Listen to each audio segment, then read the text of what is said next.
नमस्कार मेरे प्यारे साथियों। आज मैं इस टॉपिक को एक कहानी के माध्यम से समझाऊंगा, तो हेडफोन कानों में लगा लीजिए और तैयार हो जाइए जानकारी से भरपूर आपकी जिज्ञासा पॉडकास्ट चैनल को सुनने के लिए। और मैं हूं आपका दोस्त और बेस्ट स्वतंत्र। मैं हूं हिमांशु, एक सीधा साधा लड़का अपनी जिंदगी को शांति से जीने की कोशिश करता हुआ, और वो है मेरी मेघा, मेरी जिंदगी की सबसे खूबसूरत सच्चाई। हमारी शादी को 3 साल हो चुके हैं। बाहर से हमारी जिंदगी बिल्कुल आम लगती है, ऑफिस, खाना, थोड़े हंसी, थोड़ी लड़ाई।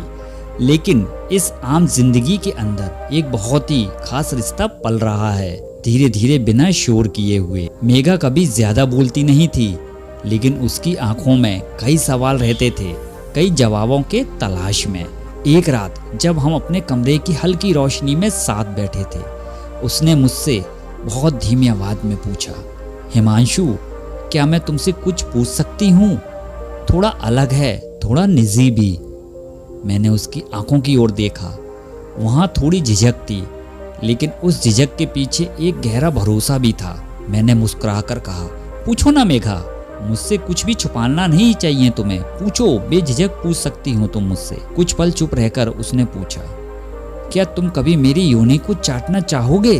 उसका यह सवाल सुनकर मैं ना तो चौंका और ना ही असहज हुआ, बल्कि मैं हैरान था उसकी हिम्मत पर। सच कहूँ तो यह ख्याल मेरे मन में भी कई बार आया था, लेकिन ना तो कभी जुबान पर लाया, ना ही उस पर बात करने की कभी हिम्मत जुटा पाया। मैंने उसका हाथ अपने हाथ में लिया और कहा, मेघा, अगर ये तुम्हें अच्छा लगे, तुम्हें संतुष्टि दे, तो मुझे भी बहुत खुशी होगी।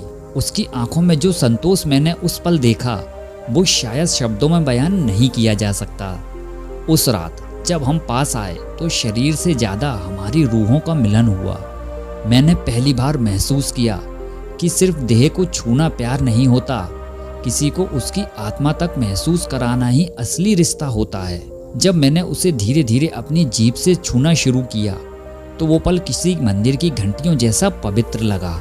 मेघा की सांसें तेज थीं, उसकी आंखें बंद थीं और उसके होंठों से एक धीमी सी सिसकी निकली।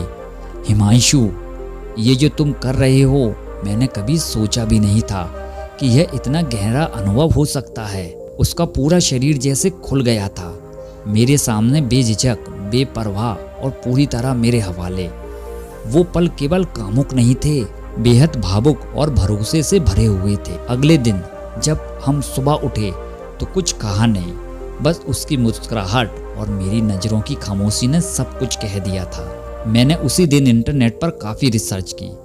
क्या ये क्रिया सुरक्षित है? क्या इससे कोई खतरा तो नहीं? और सबसे अहम सवाल, इसके क्या फ़ायदे हैं? तो इन सवालों के जवाब में मैं आपको देने वाला हूँ, और जो मैंने महसूस किया वह भी मैं आपको बताऊंगा। जैसा कि मैंने खुद अपने जीवन में अनुभव किया है, जब कोई पुरुष अपने साथी की योनि को चूमता या चाटता है, तो स्त्री बहुत जल्दी उत्तेजना की अवस्था में पहुंच जाती है। ये क्रिया न सिर्फ उसे भावात्मक रूप से जोड़ती है, बल्कि उसके मन और शरीर को भी संभोग के लिए जल्दी तैयार करती है। शारीरिक संबंध बनाने से पहले अगर स्त्री मानसिक और शारीरिक रूप से संतुष्ट हो जाए, तो पूरा अनुभव कहीं ज्यादा सुखद और संतुलित बनता है। दूसरा फायदा, शीघ्र पतन में मददगार। बहुत सारे पुरुषों को एक बड़ी समस्या होती है शीघ्र पतन की, और जब पुरुष जल्दी स्खलित हो जाते हैं तो दोनों को भी अधूरा संतोष मिलता है। ऐसे में अगर पुरुष पहले स्त्री की योनि को चाटकर उसे संतुष्ट कर दे, तो उसे लंबे समय तक संभोग करने का दबाव नहीं रहता। इससे स्त्री पहले ही चरम आनंद तक पहुंच जाती है, और फिर जो भी समय आप साथ बिताते हैं वो संतुलित और प्रेम से भरा होता है। तीसरा फायदा, मानसिक तनाव और बीमारियों से राहत। एक हालिया शोध के अनुसार यह बात सामने आई है कि जो पुरुष नियमित रूप से अपनी साथी की योनि को चाटते हैं, उन्हें कई तरह की मानसिक समस्याओं में राहत मिलती है, जैसे गुस्सा कम आना, नींद अच्छी आना, मानसिक तनाव से राहत, आत्मविश्वास में बढ़ोतरी। कई पुरुषों ने यह अनुभव साझा किया है कि योनि चाटने से उन्हें एक अजीब सी आत्मिक शांति मिलती है और उनकी अपनी बीमारियां भी धीरे धीरे कम होने लगी हैं। लेकिन क्या कोई सावधानी जरूरी है? बिल्कुल, ये बात बहुत जरूरी है कि अगर आप इस क्रिया को अपनाना चाहते हैं तो साफ सफाई का विशेष ध्यान रखें, क्योंकि स्त्रियां पेशाब के लिए योनि का ही उपयोग करती हैं।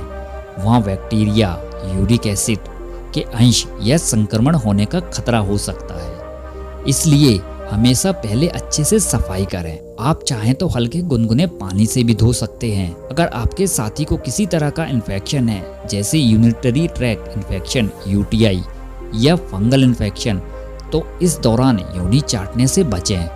और हाँ, मुंह में कोई घाव या अल्सर है तो भी थोड़ी सावधानी की जरूरत है। तो क्या ये सही है या गलत? अब सवाल यह आता है दोस्तों, यह क्रिया ना तो गलत है और ना ही कोई पाप। ये सिर्फ एक प्राकृतिक, वैज्ञानिक और प्रेम से भरी गतिविधि है। जब दो लोग सहमति और समझदारी से किसी भी यौन क्रिया को अपनाते हैं तो उसमें कोई भी अपराध या शर्म की बात नहीं होती। योनि चाटना एक ऐसा तरीका है जिससे आप अपने साथी को न सिर्फ शारीरिक आनंद देते हैं, बल्कि उसे यह भी महसूस कराते हैं कि वो आपके लिए खास है। सिर्फ एक शरीर नहीं, बल्कि एक आत्मा है। अगर आपने अभी तक यह अनुभव को नहीं अपनाया है तो अब आप शायद सोच रहे होंगे कि क्या मैं भी ये अपनाऊं? तो मेरा जवाब है हाँ, लेकिन प्यार, स्वच्छता और समझदारी के साथ। अगर यह जानकारी आपको अच्छी लगी हो तो इस वीडियो को लाइक करें, शेयर करें और हमारे इस चैनल आपकी जिज्ञासा पॉडकास्ट को सब्सक्राइब करना बिल्कुल ना भूलें। और हाँ, कमेंट में बताएं आप इस विषय पर क्या सोचते हैं। फिर मिलते हैं एक और जरूरी और संवेदनशील विषय पर खुलकर बात करने के लिए। मिलते हैं अगले नए पॉडकास्ट में। धन्यवाद।